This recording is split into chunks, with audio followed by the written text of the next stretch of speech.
इस current affairs funda में आप सभी का स्वागत है। मैं हूं आपके साथ अभिषेक शर्मा और इस वीडियो में हम 6 अप्रैल तक के सभी इंपॉर्टेंट करंट अफेयर्स कवर करने वाले हैं। वीडियो को हमेशा की तरह अंत तक आप जरूर देखिएगा, काफ़ी कुछ आपको जानने के लिए मिलेगा। साथ ही गाइस, इस सेशन को शुरू करने से पहले आप सभी को बताना चाहूँगा कि हमारी 1 ईयर की मेंबरशिप आप अवेल कर सकते हैं, जिसके अंतर्गत आपको चैनल पर अपलोड होने वाली current affairs video PDF format में मिल जाएगी। इसके लिए आप 249 रुपीज़ पे कर सकते हैं और ये मेंबरशिप आपकी 1 साल के लिए वैलिड रहेगी। इसमें आपको daily current affairs PDF, weekly PDF और मंथली PDF प्रोवाइड कराई जाएंगी।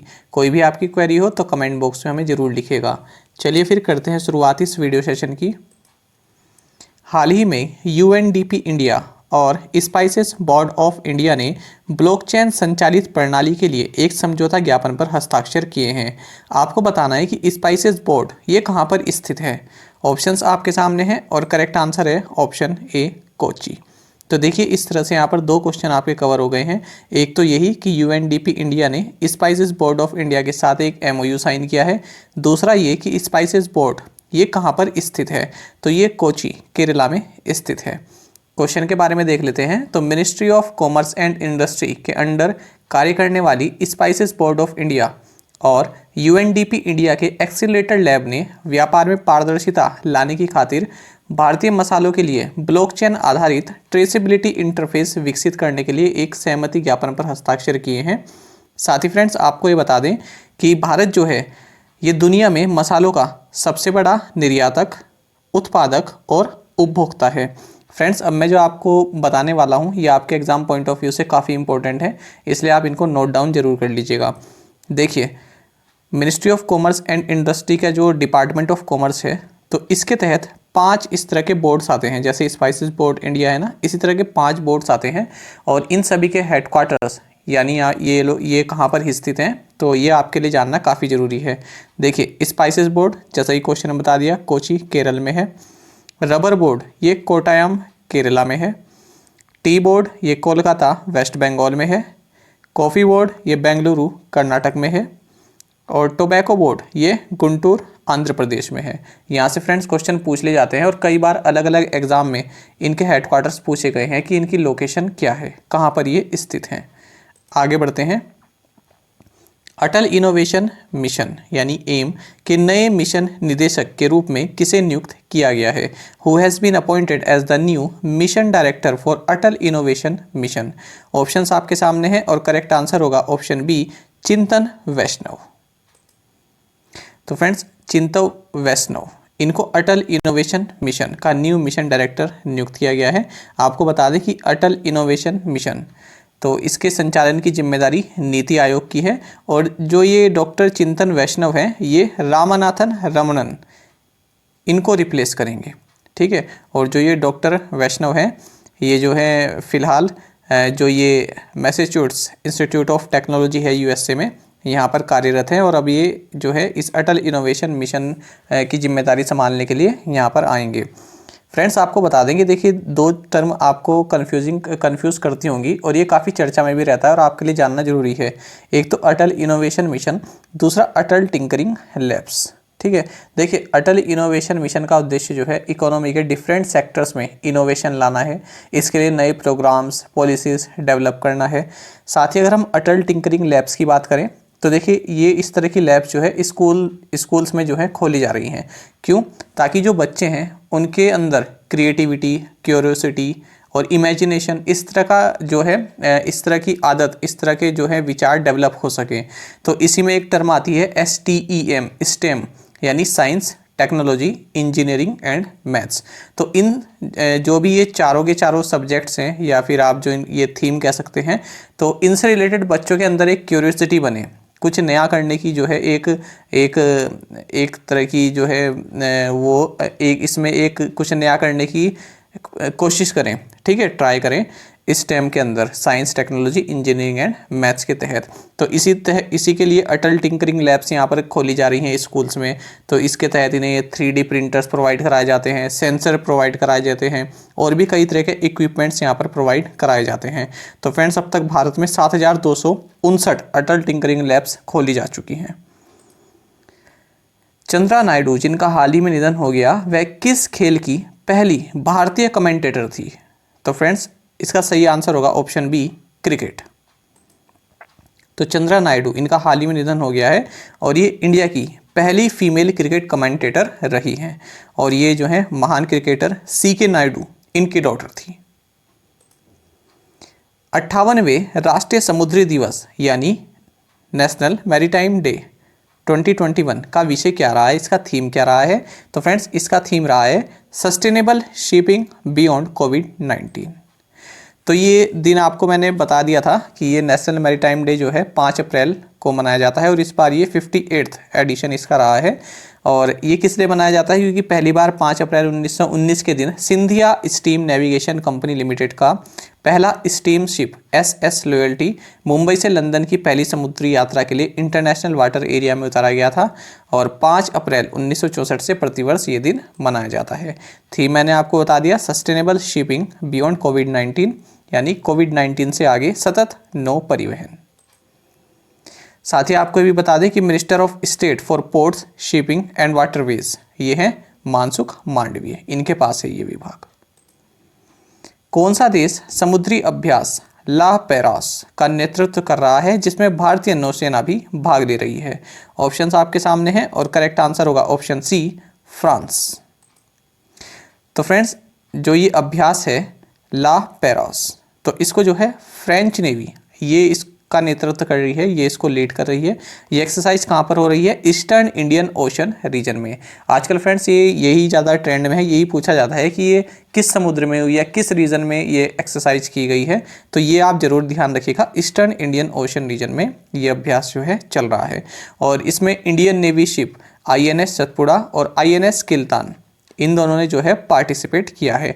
इनके अलावा इसमें फ्रेंच नेवी तो नेतृत्व ही कर रही है, रॉयल ऑस्ट्रेलियन नेवी, जापान की नेवी और यूनाइटेड स्टेट्स की नेवी ये सभी इसमें शामिल रही हैं। इंडियन अचीवर्स अवार्ड से किसे सम्मानित किया गया है? ऑप्शंस आपके सामने हैं और करेक्ट आंसर होगा ऑप्शन ए जसपाल सिंह। तो जसपाल सिंह जो है ये ऑनलाइन पढ़ाते हैं यूट्यूब पर और सिविल इंजीनियरिंग जो है सिविल इंजीनियरिंग के बारे में पढ़ाते हैं और इन्होंने कई बच्चों को इनसे फ़ायदा भी हुआ है। ठीक है, टॉप फैकल्टी ये माने जाते हैं। तो इनको इंडियन अचीवर्स अवार्ड 2021 से सम्मानित किया गया है।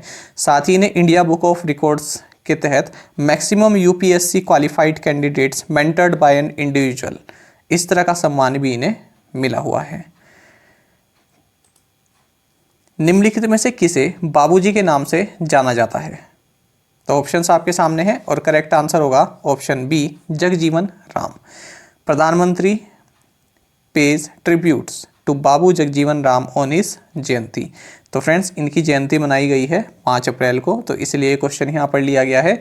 इनके बारे में जान लेते हैं बाबू जगजीवन राम जी के बारे में, क्योंकि यहाँ से भी क्वेश्चन जो है कभी कभी बन जाता है। देखिए बाबू जगजीवन राम ये बिहार से थे, ठीक है, और बाबूजी इनको बोला जाता था और ये जो है स्वतंत्रता सेनानी रहे हैं। साथ ही आपको ये भी जानना चाहिए कि 1946 में जब जवाहरलाल नेहरू के नेतृत्व में इंटरिम गवर्नमेंट बनी थी तब ये उसमें लेबर मिनिस्टर थे। साथ ही आपको बता दें कि इंडो पाक वार ऑफ 1971 के टाइम पर ये भारत के डिफेंस मिनिस्टर भी रहे हैं और ये मोरारजी देसाई जब प्राइम मिनिस्टर थे तो उनसे उनके कार्यकाल में ये deputy prime minister of India भी रह चुके हैं 1977 से 79 के बीच में। साथ ही आपको ये भी जानना चाहिए कि 1981 में इन्होंने एक कांग्रेस जे इस नाम से पार्टी बनाई थी, ठीक है, और कांग्रेस जगजीवन नाम से पार्टी बनाई थी। साथ ही आपको ये भी जानना चाहिए जैसे कि राजघाट जो है महात्मा गांधी का मेमोरियल है, इसी तरह से इनका मेमोरियल भी है, वहीं पर ही है, ठीक है, पास में ही समता स्थल, ठीक है, जिसे बोलते हैं प्लेस ऑफ इक्वालिटी। तो इस तरह के क्वेश्चन SSC वगैरह में पूछे जाते हैं एग्जाम में, समता स्थल किसका मेमोरियल है? तो आंसर होगा बाबू जगजीवन राम का। अच्छा, इमरजेंसी के टाइम में इंदिरा गांधी के साथ थे, लेकिन उसके 1-2 साल बाद फिर इन्होंने उस पार्टी से इस्तीफा दे दिया था, कांग्रेस से इस्तीफा दे दिया था। तो यहाँ पर एक काफ़ी एक रोमांचक बात भी है। देखिए क्या हुआ कि जब इन्होंने इंदिरा गांधी की सरकार से इस्तीफा दे दिया तब ये जो है ओपोजिशन की रैली को संबोधित करने वाले थे, तो जिससे उस रैली में ज़्यादा लोग ना जा पाए तो DD नेशनल ने क्या किया, उस वक्त क्या आज भी एक काफ़ी ब्लॉकबस्टर मूवी रही है बॉबी। तो फ्रेंड्स बॉबी मूवी जो है DD नेशनल ने ब्रॉडकास्ट कर दी, ठीक है, क्यों कर दी? ताकि लोग जो है उस मूवी को देख लें। अब ये तो इतना पुराना पहले का ज़माना था, तो टीवी पर अगर इतनी ब्लॉकबस्टर मूवी आ रही है तो लोग ऑब्वियस सी बात है कि देखेंगे ही उसको। तो फ्रेंड्स ये वाली मूवी जो है उन्होंने ब्रॉडकास्ट कर दी, ठीक है, ताकि इनकी रैली में जो है लोग ना जा सकें, क्राउड ना जा सके। लेकिन फ्रेंड्स इनकी जो है इनकी फ़ैन फॉलोइंग इतनी थी, लोग इनसे इतने जुड़े हुए थे कि भारी संख्या में जो है यहाँ पर लोग इकट्ठा हुए। और फिर अगले दिन जो है न्यूज़पेपर में हेडलाइन भी बनी कि बाबू बीट्स बॉबी। तो इस तरह की घटनाएं पहले भी हुआ करती थी और आज भी हुआ करती हैं और आगे भी होती रहेंगी, ठीक है। ये सब चलता रहता है पॉलिटिक्स में। आगे बढ़ते हैं। छोटी बचत योजनाओं में किस राज्य का योगदान सबसे अधिक है? Which state contributes highest to small savings schemes? तो फ्रेंड जो स्मॉल सेविंग्स स्कीम्स होती हैं, तो इसमें किस राज्य का योगदान सबसे अधिक है? काफ़ी इंपॉर्टेंट क्वेश्चन है और आंसर होगा ऑप्शन सी, वेस्ट बंगाल। देखिए स्मॉल सेविंग्स स्कीम क्या क्या है? पीपीएफ हो गया, पब्लिक प्रोविडेंट फंड, ईपीएफ हो गया, एम्प्लॉय प्रोविडेंट फंड, एससीएसएस हो गया, senior citizen savings scheme, NSC हो गया, नेशनल सेविंग सर्टिफिकेट्स, किसान विकास पत्र हो गया, सुकन्या समृद्धि योजना हो गया, ठीक है। तो इन सभी को स्मॉल सेविंग्स स्कीम बोला जाता है। देखिए अब ये जो डेटा है, as per data collated by the national saving institute, तो इसने ये डेटा बनाया है, उसी के आधार पर ये क्वेश्चन हमने बनाया है। कोलेटेड का मतलब होता है इन्फॉर्मेशन को कलेक्ट करना, ठीक है, उसको प्रॉपर तरीके से असेंबल करना या फिर कंपेयर करना उस डेटा को किसी दूसरे डेटा के साथ, ठीक है, तो इसको बोलते हैं कोलेट। तो देखिए इसमें क्या कहा गया है कि वेस्ट बंगाल जो है स्मॉल सेविंग स्कीम के तहत सबसे ज़्यादा जो है अमाउंट कलेक्ट करता है। कितनी? 90,000 करोड़ रुपए ये कलेक्ट करता है। वेस्ट बंगाल की यहाँ पर बात की जा रही है, ठीक है। और इसके बाद दूसरे नंबर पर है उत्तर प्रदेश, तीसरे पर है महाराष्ट्र और चौथे नंबर पर है गुजरात। साथ ही फ्रेंड्स ये रिपोर्ट देखिए कोई ऐसी वैसी ही किसी ने रिपोर्ट जारी नहीं की है, ये नेशनल सेविंग्स इंस्टीट्यूट ने रिपोर्ट जारी की है, जो कि डिपार्टमेंट ऑफ इकोनॉमिक अफेयर्स के अंतर्गत एक संस्थान है, ठीक है। तो ये क्वेश्चन आपके लिए काफ़ी इंपॉर्टेंट है। साथ ही आपको बता दें कि स्मॉल सेविंग्स स्कीम फ्रेंड्स ये क्या होती है? एक लॉन्ग टर्म फंड्स होते हैं गवर्नमेंट के लिए, ठीक है। इसमें क्या होता है? लॉक इन पीरियड होता है, यानी लॉक इन पीरियड का मतलब क्या हो गया? आप स्मॉल सेविंग्स स्कीम में जब इन्वेस्ट कर रहे हैं तो एक टाइम पीरियड होता है, ठीक है, उसी के बाद आप अपना इन्वेस्टमेंट जो है विड्रॉ कर सकते हैं। तो अब उसमें मनी जो है काफ़ी इकट्ठी हो जाती है, तो उसका यूज़ क्या होता है? गवर्नमेंट अपना जो फिस्कल डिफिसिट है उसको फाइनेंस करने के लिए, उसका जो गैप है उसको कम करने के लिए यूज़ करता है। फिस्कल डिफिसिट मतलब कि गवर्नमेंट का जो रेवेन्यू है वो तो कम है, लेकिन एक्सपेंडिचर जो उसका खर्च है वो ज़्यादा है, ठीक है। तो इसके लिए गवर्नमेंट जो है इन स्मॉल सेविंग्स स्कीम के तहत जो फंड होता है उसको यूज़ करती है। आगे बढ़ते हैं। किस संस्थान ने वर्ल्ड इन 2030 सर्वेक्षण रिपोर्ट जारी की है? तो ऑप्शंस आपके सामने हैं और करेक्ट आंसर होगा ऑप्शन डी, यूनेस्को। तो यूनेस्को यानी United Nations Educational, Scientific and Cultural Organization, इसने the world in 2030 survey report जारी की है। तो इसमें इन्होंने कई लोगों से जो है अलग अलग उनके मत जानने चाहे हैं। तो इसमें इस रिपोर्ट में इन्होंने कहा है कि जो सबसे बड़ा चैलेंज है, मोस्ट सिलेक्टेड चैलेंज जो है, जो चुना गया है, वो है क्लाइमेट चेंज और बायोडाइवर्सिटी लॉस। और साथ ही इन्होंने ये बताया कि इन सभी जो भी चैलेंजेस हैं हमारे सामने, इन सभी का अगर एक सॉल्यूशन जो लोगों ने बताया है, वो सॉल्यूशन बताया है एजुकेशन, ठीक है। तो सही है, और एजुकेशन होनी चाहिए इन सभी। क्लाइमेट चेंज के बारे में अगर आप एजुकेटेड हैं तो इससे निपटा जा सकता है, ठीक है। लॉस ऑफ बायोडाइवर्सिटी, ठीक है, तो ये इसके लिए भी आपके लिए एजुकेशन काफ़ी ज़रूरी है। आगे बढ़ते हैं। यूनेस्को की बात करें तो हेडक्वार्टर्स पेरिस, फ्रांस में है और इसके डायरेक्टर जनरल हैं ऑड्रे ऑजुले। अंतर्राष्ट्रीय अंतरात्मा दिवस यानी इंटरनेशनल डे ऑफ कंसाइंस, ये किस दिन मनाया जाता है? तो ये फ्रेंड्स 5 अप्रैल को मनाया जाता है और इस बार इसका थीम रहा है promoting peace and love throughout the world. भारतीय रेलवे ने वित्तीय वर्ष 2020-21 में सबसे अधिक रूट विद्युतीकरण हासिल किया है, यानी रूट्स का इलेक्ट्रिफिकेशन किया है। यह 2019-20 में हासिल विद्युतीकरण की तुलना में कितने प्रतिशत अधिक है? तो फ्रेंड्स ये 37% अधिक है।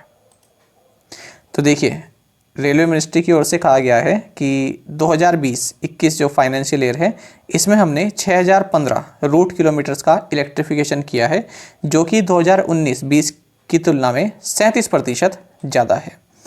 साथ ही आपको ये भी जानना चाहिए कि इंडियन रेलवेज का टारगेट है कि इसके जितने भी ट्रैक्स हैं उन्हें फुली इलेक्ट्रीफाई किया जाएगा। कब तक? दिसंबर 2023 तक। तो इस तरह के टारगेट आपके एग्जाम पॉइंट ऑफ व्यू से काफ़ी इंपॉर्टेंट रहते हैं। साथ ही आपको ये भी जानना चाहिए कि वेस्टर्न सेंट्रल रेलवे ये हाल ही में पहला जो है फुली इलेक्ट्रीफाइड रेलवे जोन बन गया है। इसे हमने एमसीक्यू फॉर्मेट में भी डिस्कस किया था, है ना, आप लोगों को याद होगा। तो यहाँ से आप रिवाइज भी कर लीजिएगा इसको। वजोसा उस्मानी किस देश की राष्ट्रपति बनी है? ऑप्शंस आपके सामने हैं और करेक्ट आंसर होगा ऑप्शन बी, कोसोवो। तो कोसोवो की राष्ट्रपति बनी है और उन्होंने किसे रिप्लेस किया है? हाशिम थाची को। और फ्रेंड्स ये कोसोवो की सेकंड फीमेल प्रेसिडेंट है। साथ ही आपको बता दें कि कोसोवो ने 2008 में सर्बिया से खुद को स्वतंत्र घोषित कर लिया था। तो ये है कोसोवो, ये है सर्बिया। साथ ही कोसोवो की अगर बात करें तो कैपिटल है प्रिस्टीना और करेंसी है यूरो। निम्नलिखित में से किसने नौसैनिक पोतों को मिसाइल हमलों से बचाने के लिए आधुनिक चैफ प्रौद्योगिकी विकसित की है? काफ़ी इंपॉर्टेंट क्वेश्चन है और इसका सही आंसर होगा option C, DRDO, defence research and development organisation. तो फ्रेंड्स DRDO ने एडवांस्ड चेफ टेक्नोलॉजी इसको विकसित किया है ताकि जो नेवल शिप्स हैं उनको एनिमी मिसाइल अटैक से बचाया जा सके। और इसी टेक्नोलॉजी पर बेस्ड डिफेंस लेबोरेटरी जोधपुर ने जो है 3 वेरिएंट भी जो है जारी किए हैं। एक तो short range chaff rocket, medium range chaff rocket और लॉन्ग रेंज चैफ रॉकेट, इन्हीं को विकसित किया है। देखिए फ्रेंड्स, ये आप देख रहे हैं ये एयरक्राफ्ट है और ये आप यहाँ से देख रहे हैं लाइट, है ना। तो ये क्या है? ये जो है एल्युमिनियम या फिर जिंक की स्ट्रिप्स हैं, ठीक है, उनको रिलीज़ किया जा रहा है एयरक्राफ्ट के द्वारा। तो इससे क्या होता है, जो रेडार होती है, किसी मिसाइल की जो रेडार होती है वो कंफ्यूज हो जाती है जब एयरक्राफ्ट इस तरह की लाइट छोड़ता है, इस तरह की एल्युमिनियम या फिर जिंक्स के जो स्ट्रिप्स हैं इनको छोड़ता है। तो उससे क्या होता है, रेडार का जो एरिया है उसमें नहीं आ पाता है, रेडार खुद कंफ्यूज हो जाती है, ठीक है। तो इससे क्या होता है, मिसाइल अटैक से एयरक्राफ्ट बच जाता है। तो यहाँ पर देखिए ये कोई नवल शिप है या बोट है कह सकते हैं, ये ऊपर एयरक्राफ्ट है, ठीक है। तो इसने जो है ये एल्युमिनियम जिंक की जो स्ट्रिप्स होती हैं इनको रिलीज़ कर दिया है। तो इससे क्या होगा, कोई भी मिसाइल आ रही होगी तो उसके रेडार में नहीं आ पाएगा क्योंकि इतने सारे टारगेट उसके सामने बन गए हैं। तो उससे क्या है, वो विचलित हो जाती है। तो इसी तरह की टेक्नोलॉजी विकसित की है DRDO ने। अब देखते हैं फ्रेंड्स प्रीवियस असाइनमेंट क्वेश्चंस के answer. Who is the chairman of LIC of India? MR Kumar. Tyao river flows through which Indian state? Mizoram and it forms a part of India Myanmar border. Doctor Baba Saheb Ambedkar international airport is in which city? Nagpur Maharashtra. India's biggest floating solar power plant to come up in which state? Telangana. Which organization launched a product called Distributor to Retailer Finance? Bharat पे। अब देखते हैं friends आज के assignment questions. और friends अगर आपको हमारा कंटेंट अच्छा लगता है, हमारा एक्सप्लेनेशन अच्छा लगता है तो वीडियो को आप लाइक जरूर किया कीजिए, शेयर भी कर सकते हैं अपने फ्रेंड्स के साथ। Who is known as Bihar Vibhuti? What is the full form of RT-PCR test? तो फ्रेंड्स ये आपके लिए जानना काफ़ी ज़रूरी है, इसका आंसर जरूर कीजिएगा।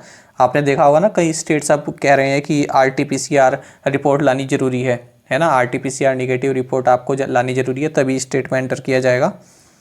Kanha national park is in which state? India's first lithium refinery will be set up in which state? Who is the chairperson of steel authority of India limited यानी SEAL? तो फ्रेंड्स इन 5 क्वेश्चंस के answer आप हमें जरूर बताइएगा। अगर आपको एक क्वेश्चन का आंसर भी आता है तो वो भी आप हमें कमेंट बॉक्स में जरूर से बताया कीजिए। और साथ में आप सभी करंट अफेयर्स फंडा को टेलीग्राम पर भी ज्वाइन कर सकते हैं। यहाँ पर रेगुलर वीडियो अपडेट्स और करंट क्विजेस हम आप सभी के लिए डालते हैं। साथ ही डिस्कशन ग्रुप में आप किसी भी क्वेश्चन का सोल्यूशन पा सकते हैं। दोस्तों यहाँ पर करंट अफेयर्स की प्लेलिस्ट दी गई है, इसको आप जरूर देखें और अपने दोस्तों के साथ व्हाट्सएप एंड टेलीग्राम पर शेयर करें, लाइक करें और कमेंट करके बताइएगा कि ये वीडियो आपको कैसी लगी। Thank you guys.